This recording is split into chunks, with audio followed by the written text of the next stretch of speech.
you hate it now, but wait till you drive it. The Kibbe and Friends Show. What it is, bro? Presented by Holly Performance, makers of the world's best air and fuel delivery systems. Featuring Rob Kibbe. I don't know how to put this, but kind of a big deal. Justin Corn Dog Cornett. New guy's in the corner puking his guts out. And show producer Bernie McPartland. This is the DJ 3000, and it has 3 distinct varieties of inane chatter. We're talking cars. Do you feel this vehicle is safe for highway travel?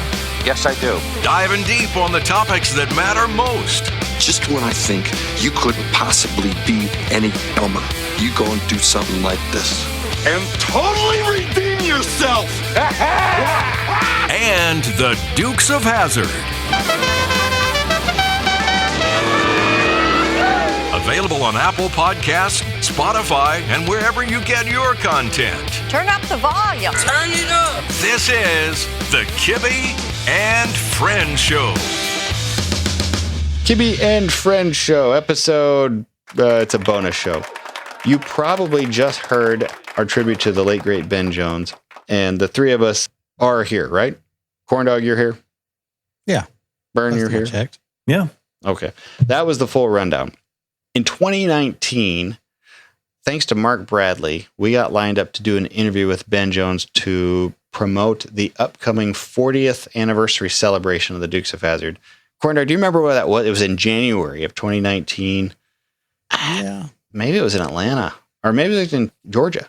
I don't remember where it was. I don't really remember where it was, but as crazy as it sounds, it doesn't seem like it was that long ago. It doesn't. 2019, and now we're 2026. It's crazy. He came on to do the interview you are about to hear. This is, Corn Dog, just when you were taken over as tri-host of the show. After somebody got let go. It was a difficult time. We don't speak of it. But I think I had to do this one alone. But many of the questions in here are yours. This was a joyful interview to get to do because he actually had listened to our shows in advance. You'll hear that in here. He referred to it. He listened to them all the way through the end credits. He commented when we, we'll play the little Dukes clips at the end. He knew that. He enjoyed that. He talked about how that could on its own make great radio theater. And he grew up in an era of radio theater. It's a neat interview. Most every question you'd ever want to ask him, we got to ask him in here. You could be the judge about how he handled when I asked him, like, no, tell me about the episodes where you quit. Yeah. He answered those for Tom and John as well. It's a really nice interview. I'm grateful we got the chance for it. So, I'm sorry we only had him on once. I'd love to have had him on several more times, but schedules are this and that. But achievement, I believe, is now, that's right, we've had the whole cast on? We have had John, Tom, Kathy, Ben Jones. We've had Coy on. Mm-hmm. I can't remember if we've had Enos or... I don't think we've... Well, I mean, the principals. So we've had the mains. We have not had Enos on. And unfortunately, we never got to have Cletus on. And Rick Hirsch has already passed away. And then we've had many stunt crew members. Yeah. So, and we just had Corey Eubanks on a few months ago. So the ones we had access to. Yeah. Super cool. And I'm grateful we got to do that. So Corn Dog and I got to meet in person at one of the Cooters events. I would say that a lot of fans got to really thrive at Cooters events. Jamie Smith probably gets a lot of his career from Cooters events. He made his debut Crown Vic General Lee at a 2017 Cooters event, and putting a car up on 2 wheels was all done to do that for Dukes events. He's told us that numerous times. He decided he wanted to be the guy that did that for these events. So Ben Jones, he always managed to put together a really good event. It's chaos trying to work the behind the scenes part of it, but you look at the numbers of people who attend his events, they were always just astronomical numbers. And like the number of General Lees, there's a photo from, I forget when it was, General Lees lined up on the front stretch of a racetrack. I want to say it was maybe Bristol. And it's as far as you can see. I mean, there's never been another Dukes event that had that many General Lees there. And it's always Cooters type events. So... Where's the one where they did the huge record jump with over 100,000 people there? I'm thinking that was Bristol or just outside of Bristol. He was in the flag stand, and the car was above his head. Yeah. Well, this was also at a time when the original stunt crew, they were still putting on the stunt shows. Mm-hmm. And stunt guys being stunt guys, it's like, hey, mine's bigger than yours, and I'm going to show you. And, so they were still trying to outdo the numbers that they did on the show, at the previous event and even on the show. Yeah. So they were going all the way. Well, enjoy. Rest in peace, Ben Jones. And we'll be back next week. Back to our regular format. Thanks, everybody. Bye-bye. Later. Just a good old boy, never meaning no harm. For us, is that it didn't go away. It's not the Dukes of Hazzard was a great show. The Dukes of Hazzard is. It's about as popular as ever, not only in the United States, but all over the world. Absolutely. And that's something that, I figured out a long time ago. I was in Congress, and nobody wanted to talk about Congress. They wanted to talk about Daisy Duke. And so, no matter what you got, told a friend of mine, I could win the Nobel Peace Prize, but I'd still be Cooter. And that's a good thing. That's a very good thing. So about 20 years ago, my wife Alma and I started this Cooter's Place things, and we realized immediately how many people were coming from all over the country within weeks because of the enormous affection they had for the show, and continue to have. And, it's running on CMT and TNN and DVDs and VHS. And when we started doing the show, there were only 3 networks. And there was no cable. There was no internet. There weren't any satellite dishes or any of that technology. Now, you can access anything with a few clicks.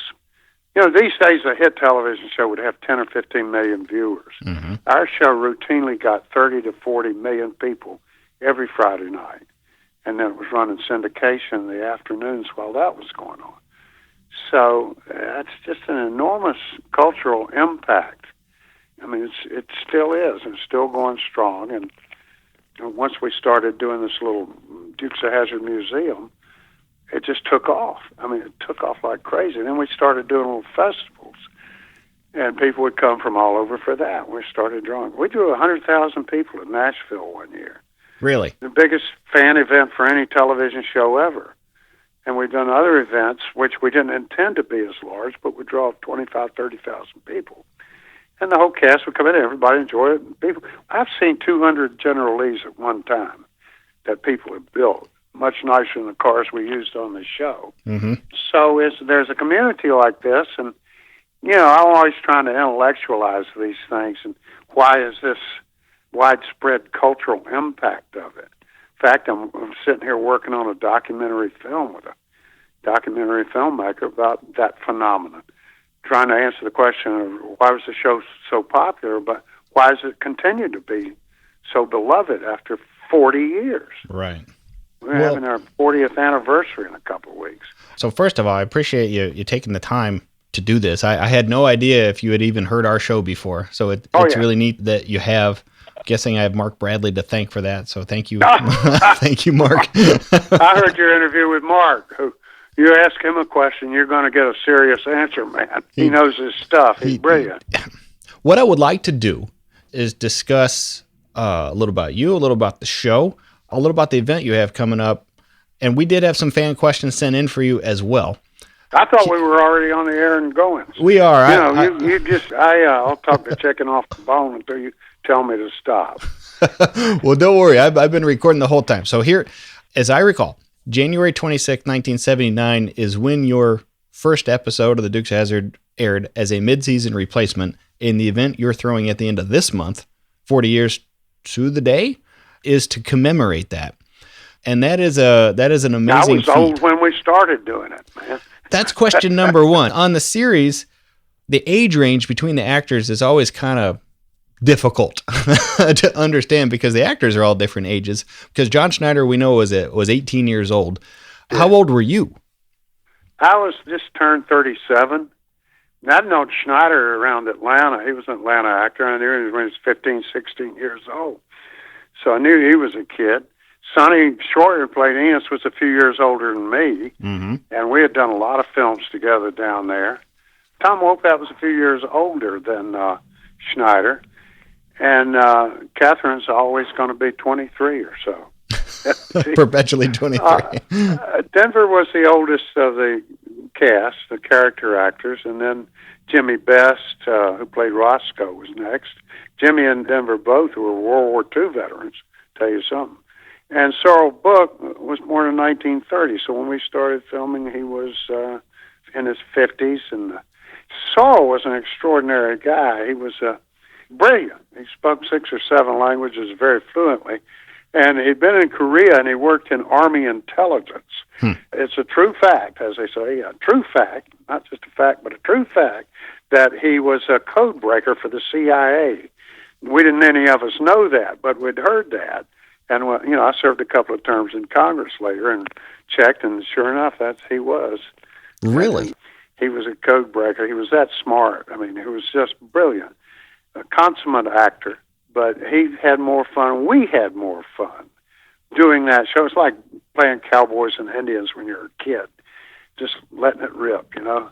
Let's go back prior to the Dukes of Hazzard. There's another movie. There's a movie called Smokey and the Bandit that maybe is the one a lot of people will point to say that to give a show like the Dukes of Hazzard the path to go forward as a regular television show. But you were in Smokey and the Bandit. Too.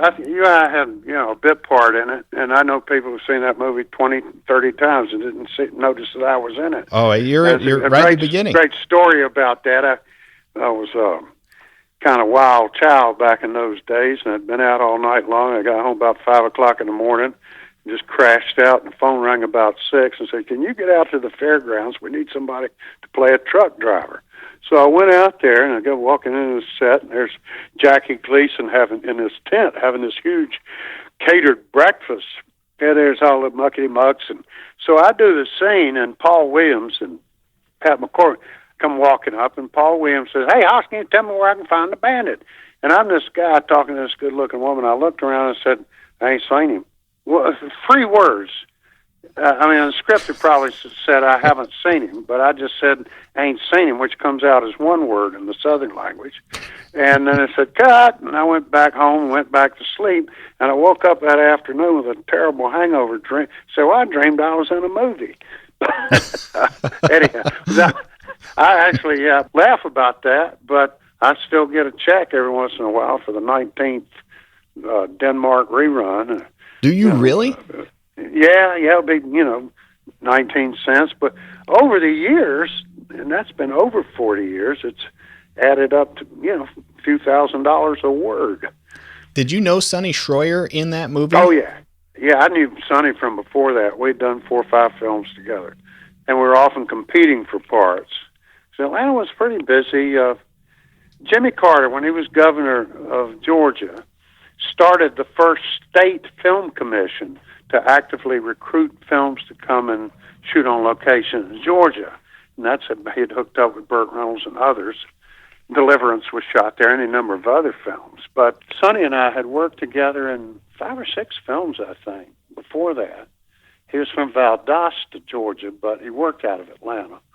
We all did. So it was a nice little film community there. John Schneider was an Atlanta actor, and as I was, and I was a theater guy mostly. Did a lot of stage work, so it was perfect. And the idea was they were coming to Georgia to shoot this series, and we shot 5 episodes. Then a decision was made to move the whole shoot to Burbank Studios. Was that a surprise to you? Did you think it would always be there? Yeah, that's what I was assured, in fact. So suddenly, because I was committed to that, was very active, and I was the president of the Screen Actors Guild there and involved with the Film Commission, and because I had been to Hollywood, and it just didn't quite fit my bones, as they say. So, but anyhow, I commuted to Los Angeles for the next 6, 7 years doing the Dukes. When it ended, I went on and did other things. I served a couple of terms in Congress, had a political career for a while, and then went back and did a number of feature movies and TV shows and things like that. But the Dukes have had it, like I said, it's 40 years now, and we've had festivals, Dukes Fest things that my wife and I put on, and we have these Cooters franchises, and it's huge. We did one in Nashville in 2006 that drew over 100,000 people. It's a gigantic thing. It's the largest fan event for any television show or film ever, as far as I know. And people don't realize that this phenomena is still there, and it's still popular, in particular with all the different ways you can access it now. It's just a cultural, amazing thing. And so that's a permanent part of Americana, and I'm kind of proud of that, because that's cool. Like when we first started talking, there are people like me in their early 40s who were truly kids when this show started. Absolutely. And grew up on it, and to us, it never got older, and it's always fun and enjoyable, and most of us have kids now, and they are aware of it. I'm like a lot of fans. I'm building my dream car. I have a General Lee, and in fact, I have a favorite era. I like seasons 2 and 3. I love the way that particular car looked, which was probably the sloppiest of them all. Right. But I was listening to you guys. I know you know the car better than I do, and I was under that hood all the time. But they roll the car in, and I'd open the hood and say, "Well, there you go, y'all. You got a busted bearing or something like that." And that was it. The car, and there's been scientific polling. I mean, not just call-in things, but serious surveys, which showed that the General Lee was the most popular car in the history of cars, of television shows and movies and all that stuff. But we tore up a lot of them. We went through over 300 of them. But they're now, and I've seen most of them, at least 1,000 replica General Lees throughout the United States, and they're all over the world, too. We had a guy at our last event, big event, who has a General Lee on the island of Malta in the middle of the Mediterranean. And they're all over the world. A couple of guys showed up from New Zealand. Crikey, hey, mate, and all that stuff. They got a General Lee over there. But, we've always sort of flown under the radar. It was never critically accepted. It was almost mocked. They made that dreadful movie about 10 years ago. It was awful. But they didn't pay homage to the show. They mocked it, It died. But our show continues to be extremely popular. I'm 77 now, so I know it's going to go on, long after I'm not here anymore. That's a nice thing to have been a part of. I have some fan questions for you. Mm-hmm. And one of these might be mine, but I had to whittle this down a little bit. And then because I really want to understand the event and all the Cooters locations, but here's the first fan question. In the auditions for the Dukes of Hazzard, who else that we know of might have been Cooter Davenport besides you? I'd been in a film called The Moonrunners, and I knew the guy who wrote and directed The Moonrunners, and the Dukes of Hazzard was based on The Moonrunners. That was it. You had it. It was locked up. As far as I know, I walked in there and, it just was me, and I knew what they wanted, what kind of character it was. And I lived out in the country then, and there was a guy down the road from me had a garage, and he always had a greasy old bald cap and had sleeves torn out of his shirt. And he always needed a shave. So I just went in looking like that and, said, "Hey, y'all, how you doing?" And you got the part. I think I was the first person cast. But I had been in that Moonrunners film. And that's an interesting history if you got a second. Yeah. That film, which was written Guy Waldron and Bob Clark, who later did The Christmas Story and Porky's and a lot of other movies, took the stories from this old moonshiner up in North Carolina named Jerry Russian, who had, run Shine, and the stories, him and his cousin hung out at this beer joint, and they had a real good-looking cousin, and there was a corrupt county commissioner who was always chased. Guy took those stories and developed it into a film called The Moonrunners, a low-budget thing, but it had a couple of things. It had Jim Mitchum, Robert Mitchum's son, who had been in the original Moonshiner movie, Thunder Road, in 1958. Robert Mitchum wrote and directed and produced that. And it was a great movie. Jim Mitchum, his son, had played his brother. So that was the connection with the Moonrunners. And Waylon Jennings did the narration and the music for the Moonrunners.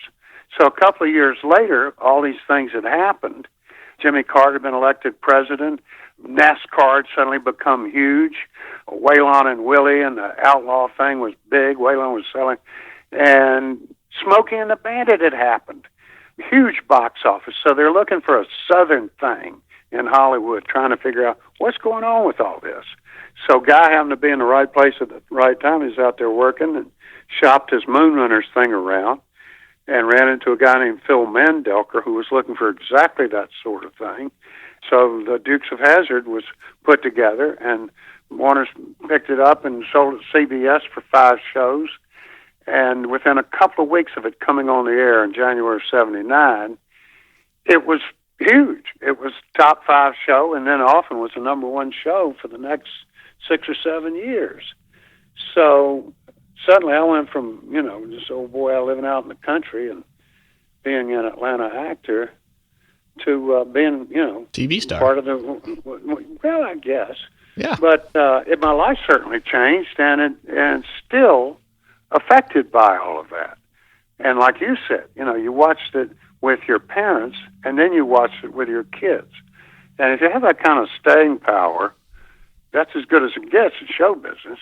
And what it is this show doesn't age. It's timeless. You can look at it. It looks like it could have been filmed last week out here where I live.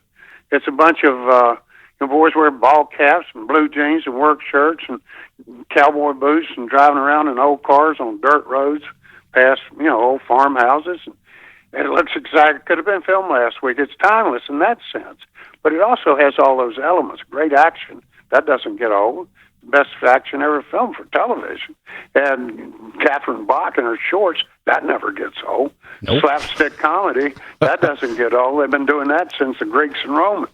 Same gags as Boss Hogg was doing. The greatest action ever filmed for a television show it was. I mean, real people in real cars flying through the air for a couple of 100 feet.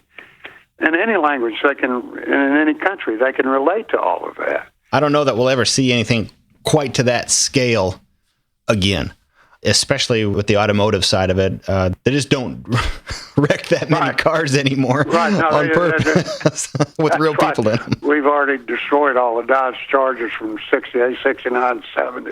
Anything we could gussy up to look like the General. There's budgets, too, because they don't get the kind of ratings. As I said, there were only 3 networks back then. So our show was a huge, expensive hit show. So they were spending that kind of money. And, over the years, you probably heard this, but we destroyed about 1,500 automobiles in the filming of the Dukes, about 10 every episode. All combined. Every time Roscoe got in the car, that was it for that one. Yeah. We had the best stunt guys in the business.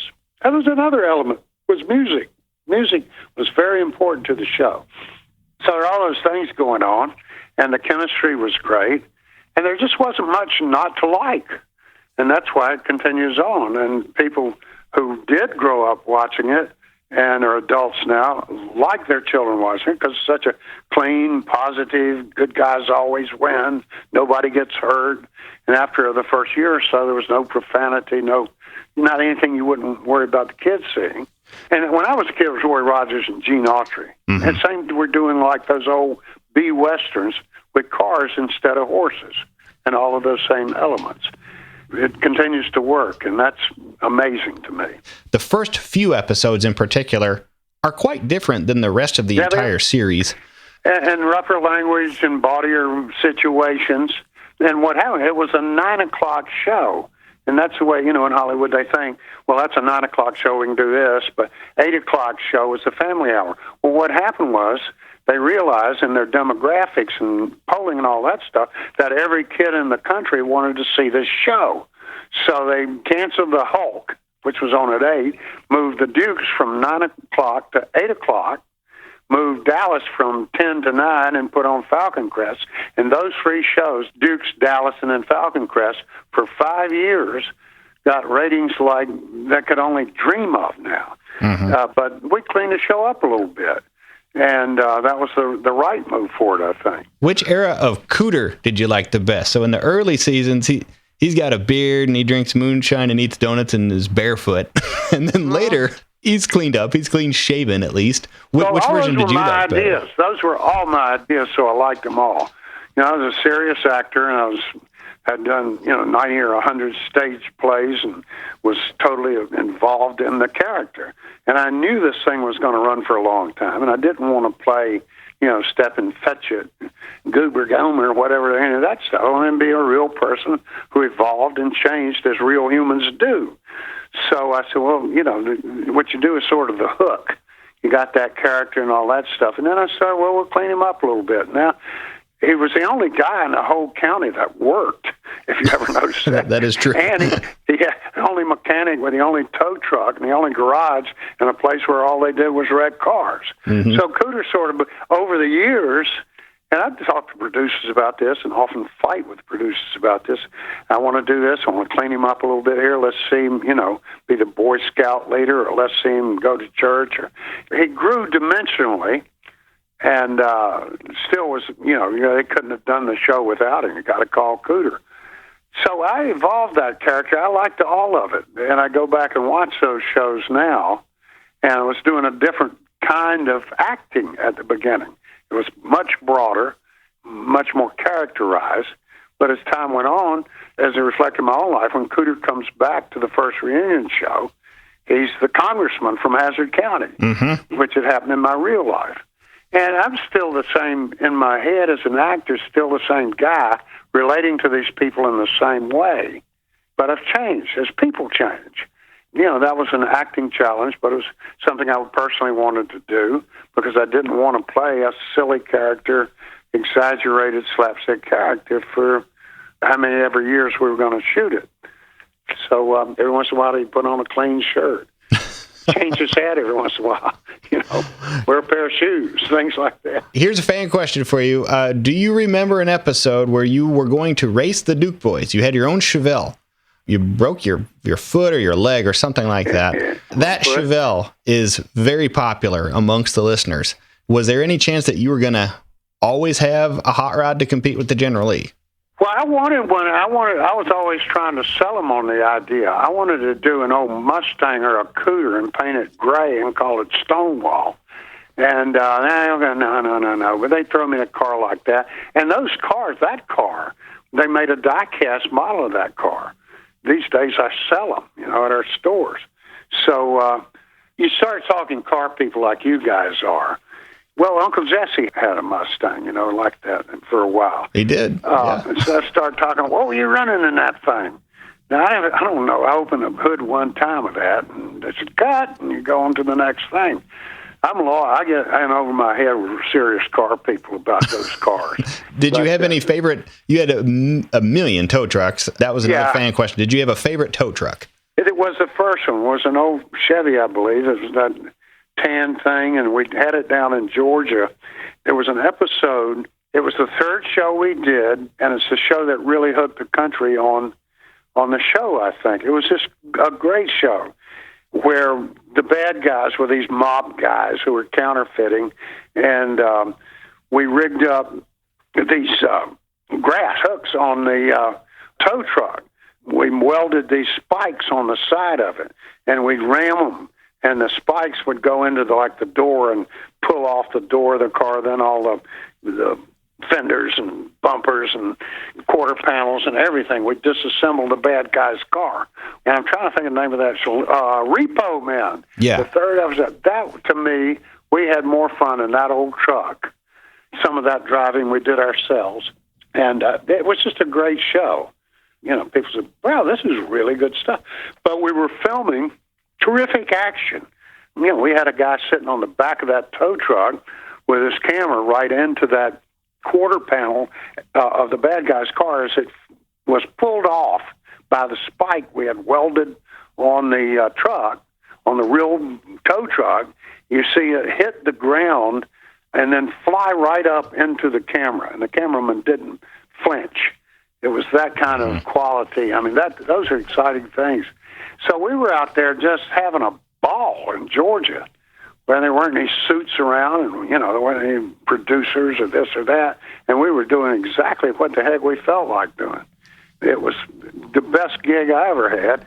It was like we were playing cowboys and Indians and having great fun doing it and getting paid for it.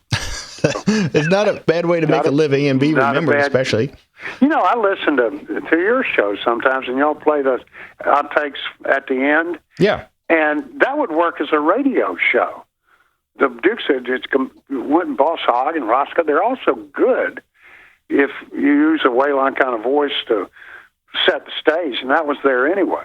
But I listened to some of that, and there was the whole plot right there laid out. Anyhow, so, because I grew up with radio. Mm-hmm. I mean, I'm that old, before television. And we didn't even have electricity where I grew up. So, we had these old battery radios, and you'd listen to the radio dramas and the theater of it, and they were great because you had to use your imagination. And so you saw your own show happening in your head, And that really played when you guys play the outtakes at the end about the Dukes. I was listening there saying, yeah, I give them the whole story here. Throughout the series run, this is another question that came in. There are times when you're gone, when Roscoe is gone, obviously when Bo and Luke are gone. There were different disputes all the way through. Yeah, there were. And they always ended up getting resolved, or did they? So everybody wants to know what happened with everybody. Well, different things happen with different people, but when somebody says, it's not the money, it's the principle of the thing, it's the money. That was part of it. But for me, I just got tired of getting jacked around by producers saying, you're going to do this and you're going to do that. And I said, no, I'm not. You can either kick me off the show or allow me to make this choice, which I cared more about the show as anybody. But I wasn't going to play a step and fetch it kind of redneck, when I am a redneck and I know that we're full-dimensional people and not stereotypes. And I'm very much of a Southerner and someone who's been involved in the culture of the South and all the changes of the South for all of my life.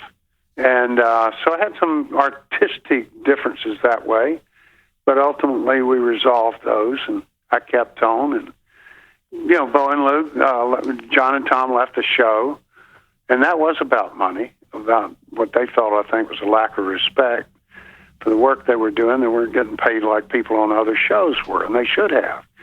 Number one show, and they did practically every scene in it. They held out for more dough, and that was a tough time for us all. But that got resolved, too, and they came back, and we finished it out. And the show, like I say, it's still beloved 35, 40 years later. Were there any hard feelings when they returned? Because it was a different show when they returned, or were they welcomed back like, thank God you're here? Well, I was just glad to see them because, those other guys were nice guys, but they were in an impossible situation. Bo and Luke, they're huge stars all over the world, and they're on the cover of TV Guides and the kids' magazines and all this stuff, and you can't remove that suddenly and just put people in their shirts and expect to have the same show. So those guys were set up to lose, and a tough situation for them to be in.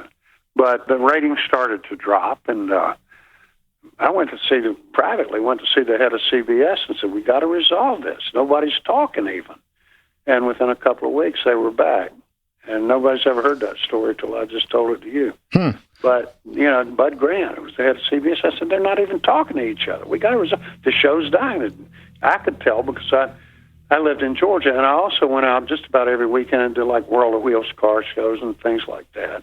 So I heard the audience talking to me, That was one thing about our show is that everybody watched it, and we were always public.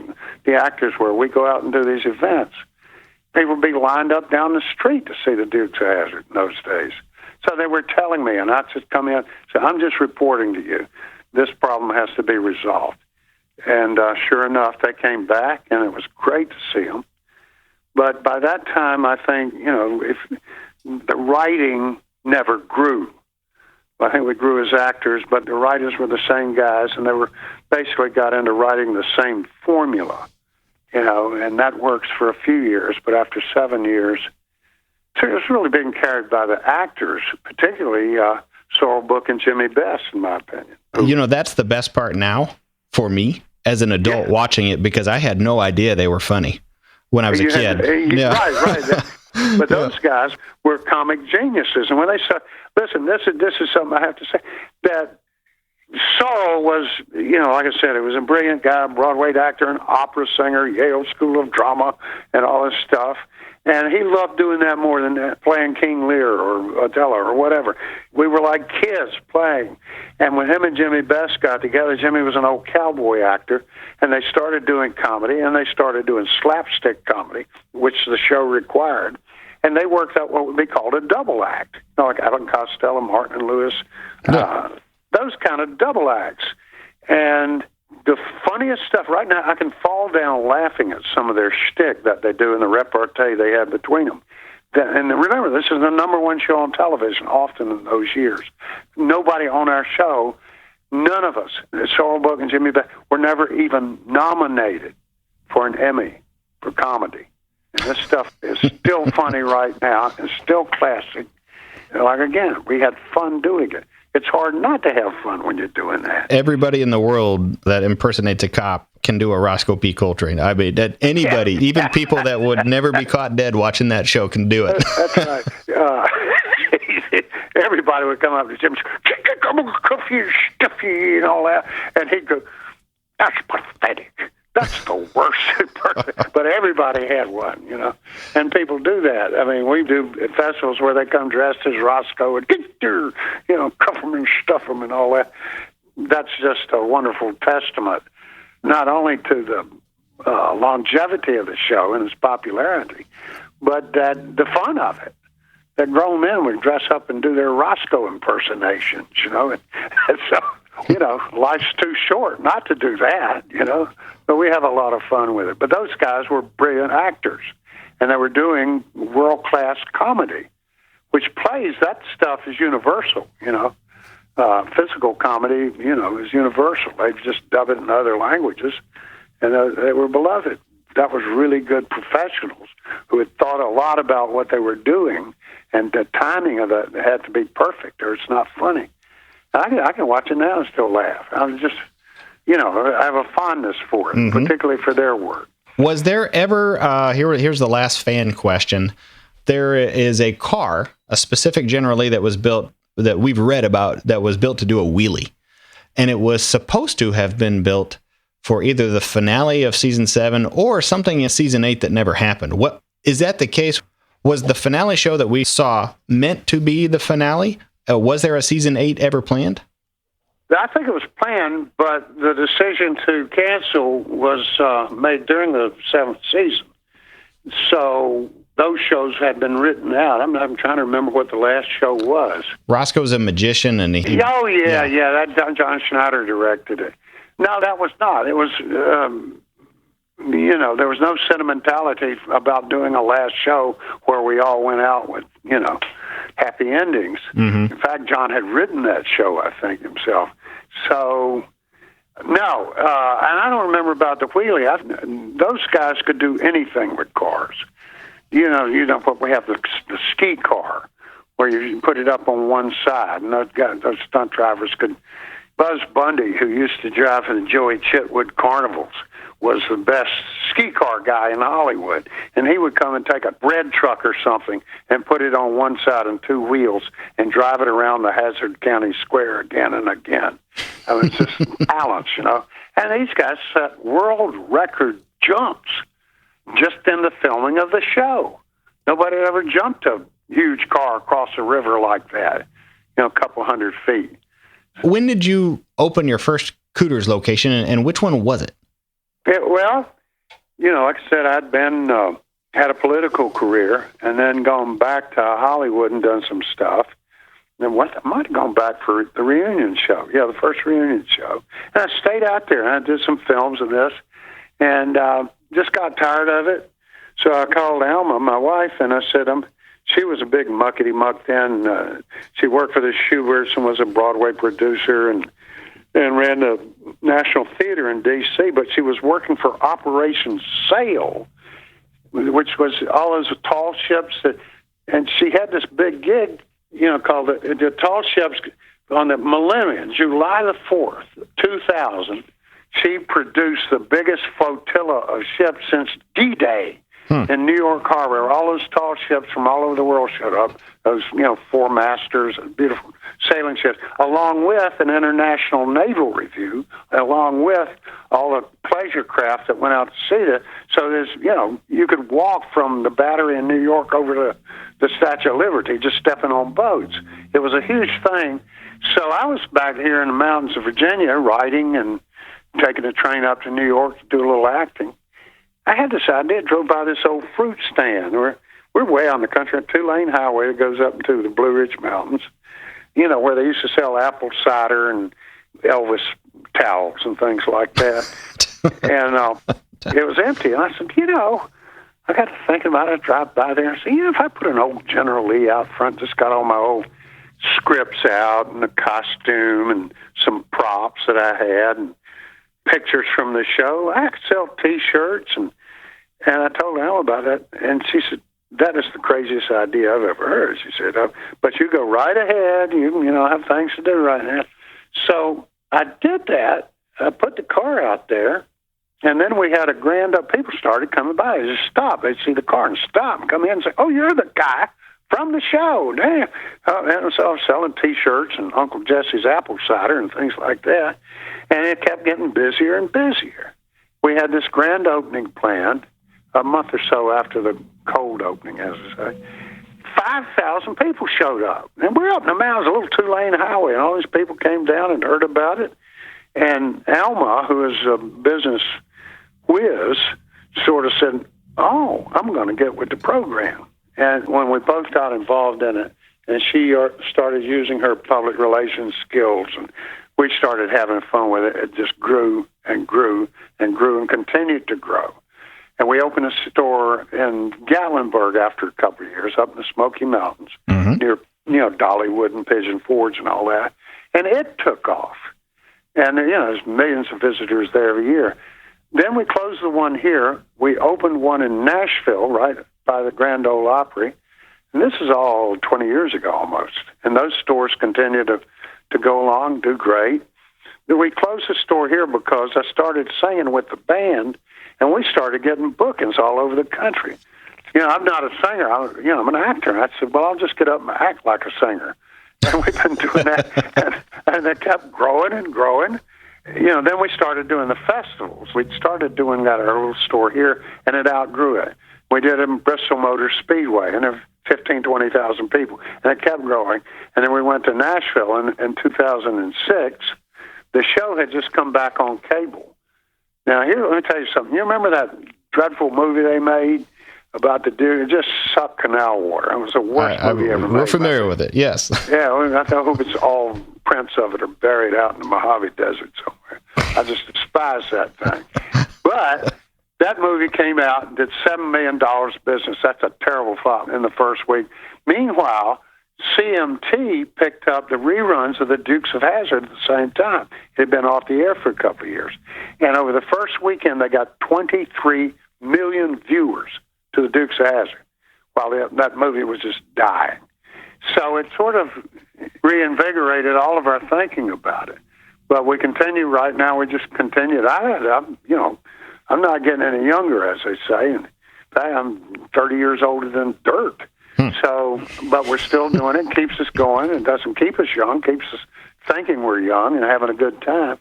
So last year we did Cooter's Last Stand, and I reopened a store up here in the Blue Ridge Mountains, a huge old motorcycle franchise, and it's perfect. It's got this huge garage that Mark Bradley did, and in detail, extraordinary detail, part of it just like the one on the Dukes of Hazzard.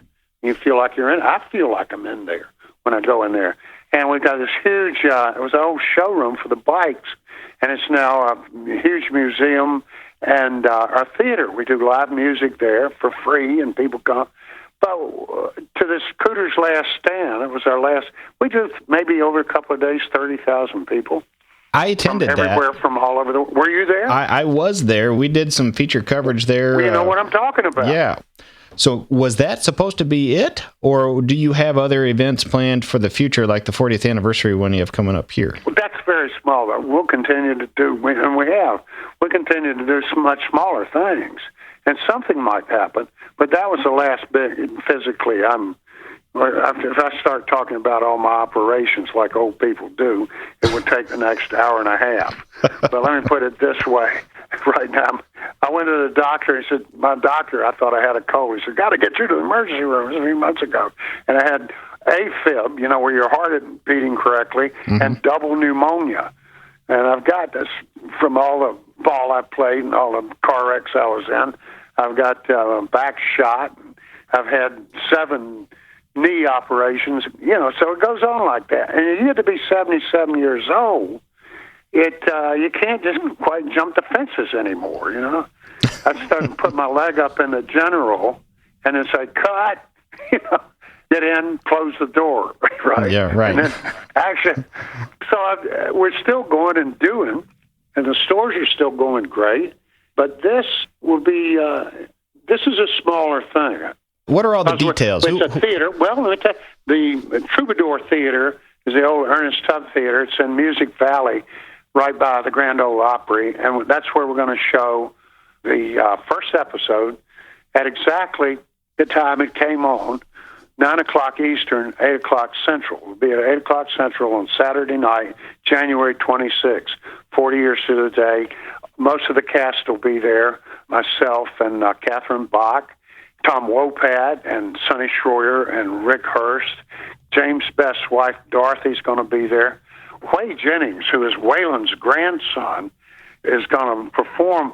They're all going to be there. It's a family sort of thing, and that's sold out. I don't know, it probably seats about 500 people. After that, we're going to go over to the Nashville Palace, which is great honky-tonk, and do a concert. We're all going to get up and have some fun with that.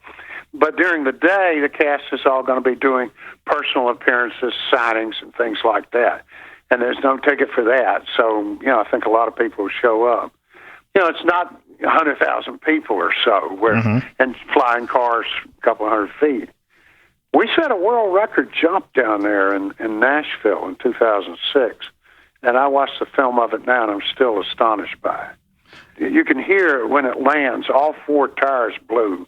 And the crowd's just going crazy. It's like nuts, the roar from the crowd, but you can hear those tires blow over top of it. Anyhow, it's just we don't grow up. Actors don't grow up anyway. They said, how old are you now? I said, well, I was a child actor when we started doing the show. Actually, I was a childish actor, but, you know. Well, Mr. Ben Cooter Jones, I appreciate the time. It's neat to talk to somebody that you've only seen on TV, and you actually have a political career as well. Probably the only. Don't hold that against me. Yeah, you've just had an interesting soiree going from actor to politician to actor. There are other people that follow in your footsteps now. I'm sure you're aware of that. So I appreciate it, and everybody listening appreciates it. You have a good day. Thank you, Rob. Y'all got a great show, and I'd love to be back on sometime. The Kibbe Friends Show, brought to you by our good friends at Holly Performance. Click the link on our show page and visit holly.com for everything air, fuel, and performance related for your ride. Connect with us on the socials and at patreon.com/KAFS. See you next week. Later on.